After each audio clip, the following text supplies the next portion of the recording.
لله رب العالمين والصلاة والسلام على سيد الأنبياء والمرسلين محمد وعلى آله وأصحابه أجمعين أما بعد قال الله تبارك وتعالى في القرآن المجيد أعوذ بالله من الشيطان الرجيم بسم الله الرحمن الرحيم اتل ما أوحي إليك من الكتاب وأقم الصلاة صدق الله مولانا العظيم محترم سامعین حضرات، آج کی تراویح میں جو قرآن مجید پڑھا گیا، پہلی ہی رکعت میں جو آیت تلاوت کی گئی اس میں اللہ تعالیٰ نے مبلغ یعنی داعی کے لیے جو اہم صفات ہونی چاہیے وہ دو بیان کیے۔ جو بھی دین کی دعوت دینا چاہتے ہیں، اسلام کی اشاعت کرنا چاہتے ہیں، اسلام کو پھیلانا چاہتے ہیں، ان کو اللہ تعالیٰ نے بیسکلی بنیادی طور پر دو کوالٹیز ان کے اندر عدم درجے میں ہونا چاہیے، اس میں کسی طرح کا کوئی کمپرومائز نہیں ہونا چاہیے، جب ہی جا کر اس داعی کی بات پر اس میں زیادہ اثر ہوگا۔ وہ کون سی صفات ہیں؟ اللہ تعالیٰ نے فرمایا سب سے پہلی بات یہ ہے کہ قرآن مجید پر گہری نظر ہو، قرآن مجید کی وہ تلاوت کرنے والے ہوں۔ اتل ما اوحی الیک من الکتاب یعنی اللہ کی کتاب جو وحی کے ذریعے تم پر بھیجی گئی ہے اس کی تلاوت ہونی چاہیے، تبھی تو اس کو معلوم ہوگا کہ اللہ تعالیٰ نے میرے لیے ایک داعی کے لیے کیا پیغام ہے۔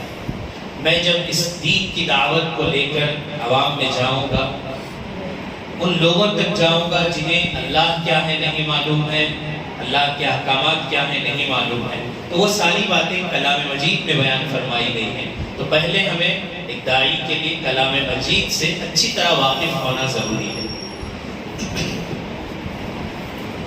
اور پھر جو دوسری بات بتائی گئی وہ نماز کی پابندی ہے، وہ اقیم الصلاۃ، نماز کو قائم کرنا ہے، اس لیے کہ بندہ نماز کے ذریعے اللہ سے قرب اور تقرب حاصل کرتا ہے۔ جب داعی کے اندر یہ دو صفات ہوتی ہیں تو پھر اللہ تعالیٰ کی طرف سے اس کے لیے مددیں بھی ہوتی ہیں، اور ایک جگہ یہاں تک فرمایا گیا واللہ یعصمک من الناس، اگر اس راستے میں کوئی رکاوٹیں، پریشانیاں، تکلیفیں بھی آتی ہیں تو اللہ تمہاری حفاظت کریں گے، اس بات کا اللہ تعالیٰ نے وعدہ بھی فرمایا۔ تو اور یہ بات بھی ہمیں معلوم ہونا چاہیے کہ ہم میں سے ہر مسلمان بحیثیت داعی ہے، کیونکہ جس مشن کو اللہ کے نبی صلی اللہ علیہ وسلم نے ہمیں پہنچایا ہے وہ دین اسلام کی تبلیغ اور اس کی دعوت ہے۔ اگر ہم اس مشن کو آگے نہیں بڑھاتے ہیں تو پھر اللہ کے یہاں ہماری پوچھ ہوگی۔ جیسے اللہ تعالیٰ نے جو نبیوں کا سلسلہ جاری فرمایا تھا، پہلے زمانے کا یہ حال تھا کہ ایک علاقے کے لیے ایک نبی آتے اور وہ نبی اس سارے علاقے کے لیے دین کی دعوت دیتے، جب وہ نبی دنیا سے رخصت ہو جاتے تو وہ دعوت ختم ہو جاتی، پھر اور علاقے کے لیے ایک اور نبی آتے، ان کے جانے کے بعد کوئی اور آتے، لیکن اس امت کے لیے آپ صلی اللہ علیہ وسلم کو خاتم النبیین بنا کر بھیجا ہے، یعنی دنیا میں جتنے بھی نبی آئے ہیں سب سے آخر میں، جیسے ایک مثال کے طور پر بتایا گیا، ایک عمارت کی اینٹوں میں سے ایک اینٹ کو خالی رکھا گیا تھا، جب آپ صلی اللہ علیہ وسلم مبعوث ہو گئے، آ گئے، نبی بنا دیے گئے، تو وہ جو خالی جگہ تھی اینٹ کی نبیوں کی وہ پر ہو گئی ہے، اب نبیوں کا دروازہ اللہ نے بند کر دیا۔ تو اب جو ذمہ داری اللہ کے نبی صلی اللہ علیہ وسلم کی تھی وہ ہم میں سے ہر امتی کی ذمہ داری ہے کہ ہم جو کچھ ہمیں معلوم ہے اسلام سے متعلق، اللہ کے بارے میں، رسول اللہ کے بارے میں، ہمارے اوپر ضروری ہے کہ ہم اس بات کو اوروں تک پہنچائیں، اپنے گھر والوں میں، اپنے دوستوں میں، اپنے معاشرے میں، اپنے سوسائٹی میں، اپنے محلے میں، اپنے ملک میں، جہاں بھی ہم رہیں، اس دین کی، اس اسلام کی دعوت کو اوروں تک پہنچانا ضروری ہے۔ اور آج ہی کی تراویح میں کئی آیتیں آپ صلی اللہ علیہ وسلم کے متعلق بیان کی گئی۔ لَقَدْ كَانَ لَكُمْ فِي رَسُولِ اللَّهِ أُسْوَةٌ حَسَنَةٌ، اللہ تعالیٰ نے فرمایا کہ دنیا میں انسان کچھ چیزوں کی وجہ سے کسی کو فالو کرنے لگتا ہے، عام طور پر مال، جمال، علم، یہ 3 چیزیں ایسی ہوتی ہیں جس کی وجہ سے انسان کسی سے اٹریکٹ ہوتا ہے، کسی کو پسند کرنے لگتا ہے۔ اگر کسی کے پاس بہت زیادہ مال ہے تو کچھ کہیں نہ کہیں اس کے ذہن میں اس تھوڑی سی محبت ہوتی ہے کہ کتنا بڑا مالدار آدمی ہے۔ اگر وہ سخاوت کرتا ہے تو اور اس کی محبت بڑھ جاتی ہے۔ اسی طرح کبھی ایسا ہوتا ہے کہ اگر کوئی خوبصورتی میں بہت زیادہ ہے تو اس سے بھی کہیں نہ کہیں دل میں محبت کا پہلو ہوتا ہے۔ اور اگر اسی طرح کسی کو علم دیا گیا ہے تو اس سے بھی انسان کو محبت ہو جاتی ہے۔ اللہ تعالیٰ نے فرمایا کہ اللہ کے نبی صلی اللہ علیہ وسلم کو اللہ تعالیٰ نے بہترین ماڈل بنایا ہے، نمونہ بنایا ہے۔ اگر کوئی یہ چاہتا ہے کہ میں کامیاب ہو جاؤں، کسی کو فالو کروں، تو اللہ نے فرمایا کہ وہ اللہ کے نبی صلی اللہ علیہ وسلم کی ذات ہے۔ اس کا مطلب یہ ہے کہ ہم صبح اٹھتے ہیں تو ہمیں اس بات کا خیال اپنے ذہن میں لانا چاہیے کہ میرے نبی حضرت محمد رسول اللہ صلی اللہ علیہ وسلم صبح کیا فرماتے تھے۔ سب سے پہلے اٹھ کر آپ کیا کرتے تھے؟ وضو کرتے تو وضو کا کیا طریقہ ہوتا، وضو میں کیا سنتیں ہیں، پھر اس کے بعد دائیں جانب سے اٹھنا، نماز کے لیے جانا تو پہلے سنتیں پڑھنا، پھر اس کے بعد نماز کے بعد آپ کا کیا معمول ہوتا تھا، تسبیحات تھی، اشراق کی نمازیں تھی۔ اسی طرح ظہر کے وقت تک آپ کا کیا معمول ہوتا تھا، پھر اس کے بعد عصر تک آپ کا کیا معمول ہوتا تھا، قیلولہ کب ہوتا تھا، آپ مسواک کیسے فرماتے تھے، کھانے کے لیے آپ کیسے بیٹھتے تھے۔ یہ ساری چیزیں آپ صلی اللہ علیہ وسلم کی اگر کوئی فالو کرتے ہیں، اس کی اطاعت کرتے ہیں، تو اللہ تعالیٰ نے فرمایا کہ اسی میں اللہ تعالیٰ نے کامیابی رکھی ہے، اور اسی طریقے کو اپنانے سے اللہ تعالیٰ نے جو وعدے فرمائے ہیں جنت الفردوس کے، وہ عطا فرمائے۔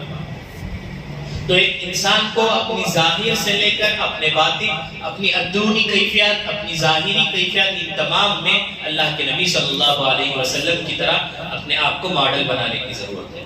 افسوس کے ساتھ یہ کہنا پڑتا ہے کہ آج کل ہمارے نئی نسلوں کو، ہمارے بچوں کو یہ تک نہیں معلوم ہے کہ ہمیں ماڈل کس کو بنانا ہے۔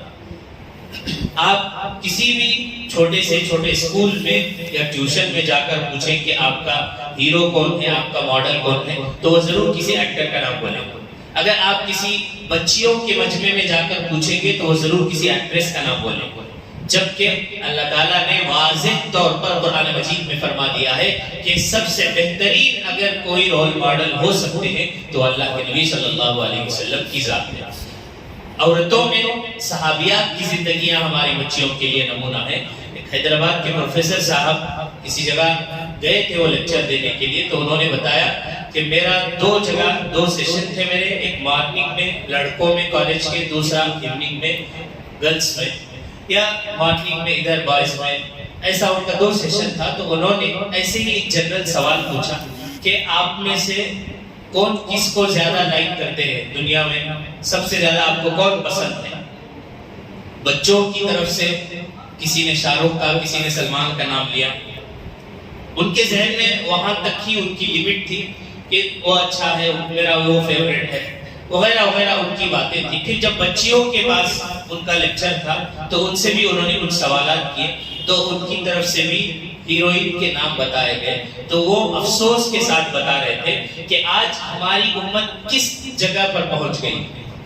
اللہ نے قرآن مجید جیسی عظیم کتاب کی عنایت فرمائی اور رسول اللہ صلی اللہ علیہ وسلم جیسا بہترین نمونہ ہمیں عطا کیا تھا، لیکن آج ہمارے بچوں کے لیے آئیڈیل وہ آپ کو سب سے بہترین نمونے بہادری پہ بھی اگر آپ دیکھیں گے تو ایک سے ایک صحابہ کی مثالیں ہمارے سامنے موجود ہیں۔ اگر ہم پہلے کی مائیں، ان کا ایک بہترین کارنامہ یہ ہوتا تھا، اس وقت تو ٹی وی نہیں ہوتے تھے، موبائل نہیں ہوتا تھا، تو وہ اپنے بچوں کو سلانے کے لیے ان کو یا تو لوری گا کر سناتی تھی، یا پھر ان کو سر میں مالش کرتے ہوئے یا سہلاتے ہوئے کسی نبی کا واقعہ، کسی صحابی کا واقعہ سناتی تھی، جس سے ان کے دلوں میں اسی وقت سے وہ باتیں بیٹھ جاتی تھی۔ اگرچہ ان کو سمجھ میں نہیں آتا تھا، لیکن وہ باتیں ان کے دماغ میں، دلوں میں بیٹھ جاتی تھی۔ جب وہ بڑے ہوتے تو ان کے اندر ایک ماڈل ہوتا تھا، ایک سوچ ہوتی تھی کہ ہمیں کس رخ پر جانا ہے۔ کسی اسکول میں ایک ٹیچر نے سوال کیا بچوں سے کہ آپ بڑے ہو کر کیا بننا چاہتے ہیں؟ کسی نے کہا ڈاکٹر، کسی نے انجینئر، کسی نے پروفیسر، کسی نے ایڈوکیٹ، الگ الگ باتیں تھی۔ ایک بچے نے کہا کہ میں صحابی بننا چاہتا ہوں۔ تو ٹیچر کو تھوڑا شوق لگا کہ آپ صحابی کیسے بن سکتے ہیں؟ صحابی بننے کے لیے تو نبی اکرم صلی اللہ علیہ وسلم کے چہرے انور کو دیکھ کر ایمان لانا ضروری ہے. اب تو ہے نہیں نبی، پھر صحابی کیسے بن سکتے ہیں؟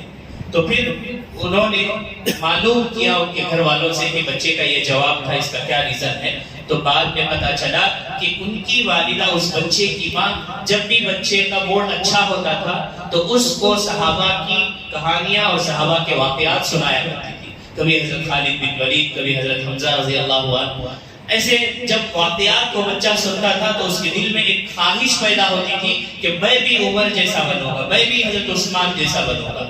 جب بچوں کے ذہن میں جسے بولتے ہیں گارا مٹی کو کلا کر جب بنیاد ڈالی جاتی ہے، جب بیس تیار ہوتا ہے، اس میں جتنی مضبوطی آئے گی اس کے اوپر کی عمارت اسی طرح مضبوط ہوگی. اسی طرح اگر بچپن میں ہی بچوں کے ذہنوں میں اگر صحابہ جیسی عظیم شخصیات کے بارے میں ان کو بتایا جاتا ہے تو پھر آگے چل کر ان کو کسی ایکٹر کے بارے میں کوئی اہمیت نہیں ہوتی کہ یہ تو بس ناچ کر گا کر پیسے کمانے والے لوگ ہیں. اصل ہیرو تو وہ ہیں جنہوں نے اسلام کے خاطر اتنی بڑی قربانیاں پیش کی ہیں. تو پہلے کی ماں کی ایک خاص بات یہ ہوتی تھی کہ وہ اپنے بچوں کو ایسے ٹرین کرتی تھی کہ وہ بچے بڑے ہو کر وہ کوالٹیز اپناتی تھی اپنے اندر. جیسے ایک والدہ کے بارے میں بتایا گیا کہ وہ اپنے بچے کو اس بچے کے بارے میں معلوم تھا کہ وہ بچہ صبر نہیں کرتا ہے. آج کل اکثر یہی سب کو پرابلم ہے، بچوں کو صبر نہیں، ہر چیز جلدی ہو جانا، ارجنٹ میں ہو جانا. تو وہ والدہ بتا رہی تھی کہ میں نے کئی دن تک حضرت ایوب علیہ السلام کے واقعے کو بچے کے سامنے بتاتی رہی کہ وہ اتنے بڑے نبی تھے، اللہ نے ان کو اتنا صبر دیا تھا، قدر وہ صبر کیا کرتے تھے. تو الگ الگ انداز سے وہ جب ایکٹیویٹی کے طور پر اس کو معلوم تھا کہ وہ بچے کے اندر کیا چیز دیکھنا چاہتی تھی تو اسی انداز سے وہ بچے کی ٹریننگ کیا کرتی تھی. اسی لیے کہا جاتا ہے سب سے پہلا بچے کے لیے مدرسہ ماں کی گود ہوتی ہے. اس وقت جو بیج ڈالا جاتا ہے، دماغوں میں جو باتیں بٹھائی جاتی ہے، اسی بیس پر آگے چل کر ان کے اندر وہ ساری چیزیں آتی ہیں. ہم یہ سمجھتے ہیں کہ ابھی بچہ چھوٹا ہے، آگے چل کر اس کو سکھا لیں گے، لیکن کچھ سال پہلے ایک رپورٹ شائع ہوئی، اس میں بتایا گیا کہ یورپ میں الگ الگ کالونیز بنائی جاتی ہے. ان کالونیز میں جو حاملہ عورتیں ہوتی ہیں ان کو ٹھہرایا جاتا ہے، اور اس کالونی میں بھی سیکشن ہوتے ہیں، الگ الگ ڈویژنز ہوتے ہیں. مثال کے طور پر یہ اس طرح کے سارے بلڈنگز ہیں، اس میں وہ عورتیں، وہ حاملہ عورتیں رہیں گی جو اپنے بچوں کو فیوچر میں ڈاکٹر بنانا چاہتی ہیں. اس جگہ وہ عورتیں رہیں گی جو اپنے بچوں کو انجینئر بنانا چاہتی ہیں. اور پھر ان کے لیے ایک کریکولم بنایا دیا جاتا ہے، ایک سلیبس. اسی وقت سے جب بچہ ماں کی گود میں بھی نہیں آیا ہوتا ہے، ماں کے پیٹ میں ہوتا ہے، اس وقت سے ہی وہ تیاری کرتے ہیں. اس رپورٹ میں یہ بتایا گیا کہ جس بچے کو سائنٹسٹ بنانا ہوتا ہے اس کے ماں باپ کو، بچہ جب تک ماں کے پیٹ میں ہوتا ہے اس وقت بھی ماں باپ جب آپس میں باتیں کرتے ہیں تو ان کو ایک لسٹ دی جاتی ہے کہ وہ باتیں کون سی کریں گے. اسی وقت سے ٹرین کیا جاتا ہے اور وہ سائنس سے متعلق باتیں کریں گے. جو بچے کو ڈاکٹر بنانا ہے ان کے ماں باپ اس بچے کو اپنے پیٹ میں رکھ کر ڈاکٹر فیلڈ کی باتیں کرتے ہیں. ان کو معلوم ہے کہ بچے کے اندر ابھی سے ایکسپٹ کرنے کا جذبہ پیدا ہو جاتا ہے. قرآن کہتا ہے کہ جب ماں کے رحم میں نطفہ بڑھتا ہے اس کے 120 دن کے بعد، یعنی 4 مہینے کے بعد سے ہی اس کا آڈیو ویژن ریکارڈنگ اس کا آن ہو جاتا ہے، وہ چیزوں کو سننے لگتا ہے، اس کے اندر جان پڑ جاتی ہے. تو ان سب چیزوں کی بیس پر وہ اپنے بچوں کی وہاں سے تربیت کرتے ہیں، جس کا نتیجہ آپ دیکھ رہے ہیں کہ دنیا میں صرف 2 یا 4% ہی ہیں وہ، لیکن پوری دنیا پر ان کا کنٹرول ہے. جس فیلڈ میں وہ جانا چاہتے ہیں اس کے سب سے ایکسپرٹ وہی لوگ ہیں کیونکہ انہوں نے محنتیں کی. بیس لیول سے انہوں نے محنتیں کی تو آج ان کو پھل مل رہے ہیں. پوری دنیا کا انٹرنیٹ سسٹم ہو، میڈیا سسٹم ہو، کرنسی سسٹم ہو، فائنانس سسٹم ہو، سارا انہی کے ہاتھ میں ہے، اس لیے کہ انہوں نے محنتیں کی. ایک وقت تھا کہ مسلمانوں کے پاس بھی ایسے لوگ تھے جنہوں نے ہر چیز میں ایجادات پیش کی تھی. جتنی بھی، چاہے وہ میڈیکل فیلڈ ہو، چاہے وہ آسمانی فیلڈ ہو، ہر چیز میں مسلمانوں کا حصہ تھا. لیکن آج ماؤں نے یہ سمجھ لیا کہ ہماری ذمہ داری ختم ہو گئی، بس بچے کو کھلا پلا کے دودھ پلا کے بڑا کرنا ہے. باپ نے سمجھ لیا کہ کسی اچھی اسکول میں پڑھا دیا تو ہمارا قصہ ختم ہے، تو پھر ہم جیسے بچے ہی ہو رہے ہیں جو اس طرح کی دین کی خدمات نہیں کر رہے ہیں جیسے کرنے کی ضرورت ہے۔ آج حالات کس قدر کس طرف لے جا رہے ہیں، نہ ہمارا کنٹریبیوشن تعلیمی میدان میں ہے، نہ سیاسی میدان میں ہے، نہ کسی اور میدان میں ہے۔ اس لیے کہ ماں باپ کا جو پلان ہوتا ہے، جیسے آج کل ماں کی ذمہ داری گھر کی ہوتی ہے، باپ کی ذمہ داری باہر کی ہوتی ہے، اس سے بڑھ کر یہ ذمہ داری ہے کہ دونوں بچوں کی تربیت میں اپنا کردار پیش کریں۔ یہ سب سے اہم کام ہے۔ اگر ہم آئندہ 30 سال کے بعد اگر ہم چاہتے ہیں کہ اسلام کا بول بالا ہو، ہمارے اسلام کی جو تعلیمات ہیں وہ پوری دنیا میں پھیلے، تو ہمیں اس نسل پر محنت کرنے کی ضرورت ہے تاکہ ہم جو خواب دیکھ رہے ہیں وہ خواب شرمندہ تعبیر ہو سکے۔ تو اللہ تعالیٰ نے سب سے بہترین نمونہ اللہ کے نبی صلی اللہ علیہ وسلم کی ذات میں ہے۔ آپ اگر صحابہ کی ہسٹری پڑھیں گے تو ان کے اندر کوئی خاص بات نہیں تھی۔ جب تک وہ اسلام نہیں لائے تھے وہ اونٹ چرانے والے بدو کہا جاتا ہے، جس کو ویلیج پیپل، جن کے پاس illiterate جن کو کہا جاتا ہے، وہ نارمل لوگ تھے۔ لیکن جیسے ہی اسلام میں وہ داخل ہوتے ہیں، حضرت عمر کے بارے میں آپ پڑھیں گے 4 لاکھ مربع میل سے زیادہ آپ نے حکومت کی ہے، اور ایسے قوانین آپ نے بنائے ہیں جو دنیا کے بڑے بڑے بیرسٹر بھی نہیں بنا سکتے۔ یہ اسلام میں آنے کے بعد ان کی تھنک ٹینک، ان کا سوچنا، ان کا اٹھنا بیٹھنا سب اسلام کی اشاعت کے لیے ہوتا تھا۔ جب اللہ کے نبی صلی اللہ علیہ وسلم کے راستے کو اپناتے ہیں تو اللہ تعالیٰ راستے کھولتے ہیں۔ ایک اور آیت بھی آئی آج اتفاق سے اسی سے ملتی جلتی ہے۔ اللہ تعالیٰ نے فرمایا وَالَّذِينَ جَاهَدُوا فِينَا لَنَهْدِيَنَّهُمْ سُبُلَنَا، جو لوگ ہمارے راستے میں کوششیں کرتے ہیں ہم ان کے لیے راستے کھول دیتے ہیں۔ اللہ نے سبلنا کا جو ورڈ استعمال کیا ہے وہ سنگولر میں نہیں بلکہ پلورل میں استعمال کیا، جمع میں استعمال فرمایا ہے کہ ہم راستے کھول دیں گے۔ آپ تھوڑی کوشش کر کے دیکھو ہم کتنے راستے کھولتے ہیں کہ تمہارے لیے آسانیاں پیدا ہو جاتی ہیں۔ تو قرآن مجید ایک واحد ایسی زندہ جاوید کتاب ہے کہ ہم اس پر عمل کریں گے تو اللہ تعالیٰ ہمیں نیچے سے اٹھا کر آسمان تک بیٹھا دیتے ہیں۔ تو اللہ تعالیٰ سے دعا ہے کہ اللہ تعالیٰ ہمیں صحیح معنوں میں قرآن مجید کو سیکھنے، سمجھنے اور اس پر عمل کرنے کی توفیق عطا فرمائے۔ آج کی تراویح میں اور بھی کچھ باتیں سورہ احزاب وغیرہ آئی تھی جس میں جنگوں کا تذکرہ تھا، وقت ہو گیا ہے، اس لیے انشاءاللہ کل میں اس سلسلے میں روشنی ڈالنے کی کوشش کروں گا۔ اللہ تعالیٰ سے دعا ہے کہ اللہ تعالیٰ ہمیں کہیں سنی باتوں پر عمل کی توفیق عطا فرمائے۔ سبحان اللہ و بحمدہ، سبحانک اللہم و بحمدک، ونشہد ان لا الہ الا انت، نستغفرک ونتوب الیک۔